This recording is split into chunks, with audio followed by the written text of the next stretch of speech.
What's going on, guys? The Lucky Pair here.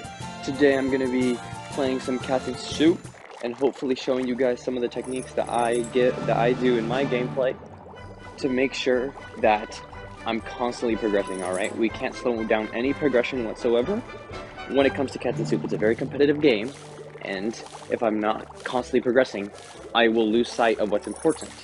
Alright, so that's the first step. Make sure you're constantly progressing. Make sure to never lose track of what you're trying to do. Alright, that's the first big tip. Sometimes Cats and Soup players will think, oh, I'm just playing a cat game, cute little cats everywhere. No, you're not. This game is so competitive. I'm sitting at 20 cats in a month, alright? Less than a month even. I am progressing so quickly because of how much time and effort and blood and sweat and tears I put into this game, okay? You guys need to put in that effort, otherwise you're not going to get to where I am sitting right now in less than a month. It's not a fun cat game. It's a very competitive game, alright? Look at all of my cats. You know what? I'll show my favorite cats just to show you how much progression I have. I have the Luffy cat, alright? Luffy cat almost killed me. That's all I need to say about Luffy cat. Then I have Wizard Bead. Wizard Bead is a really good cat because he's got the magic orb. Magic orb is a goated decoration. Then we also have Skep. I don't know why the chair's up here. So stupid, Skep. But you know, I'll let him go. And then I got a rock. He's got all of the Halloween decorations, okay? I'm telling you, the amount of hours you need to put into this game in order to stay progressing is tremendous. You need to keep this game going. Now, the next step is make sure you are always paying attention to the camera. The camera icon will come up. You need to quickly take a picture. That'll get you a nice amount of money. You need to do that quickly to be able to keep that progression going, alright? Next thing, make sure you're constantly fishing and make sure you're constantly using the claw machine. When you're not using the claw machine, it'll just sit there, alright?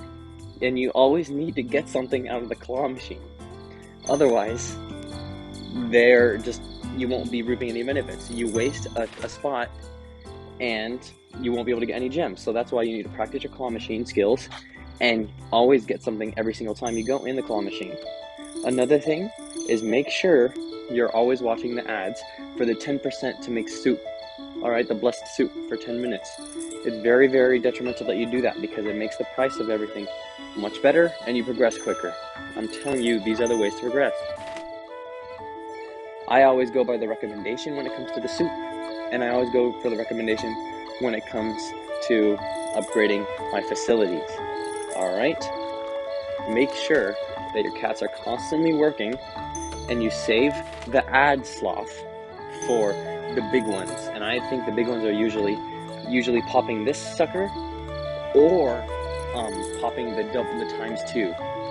The times 2 is probably the most valuable one for when it comes to the ad sloth. Alright? So once more, this game is very, very serious. The player base is always very dedicated and very serious, and if you want to stay at a competitive level or even at a competitive advantage like me, you need to make sure that you're following these tips that I'm giving you right now, alright? Once more, my cats again, they're looking pretty nice. Make sure that you're putting them in designated spots so that they're working at their fullest potential. Make sure you're also filling out those collections, okay? The collections are very important. So yeah, that's pretty much it. Make sure that you're staying on top of your Cats and Soup gameplay, and subscribe, like, and come back if you want some more Cats and Soup tips. Very serious Cats and Soup tips. Thank you very much for watching.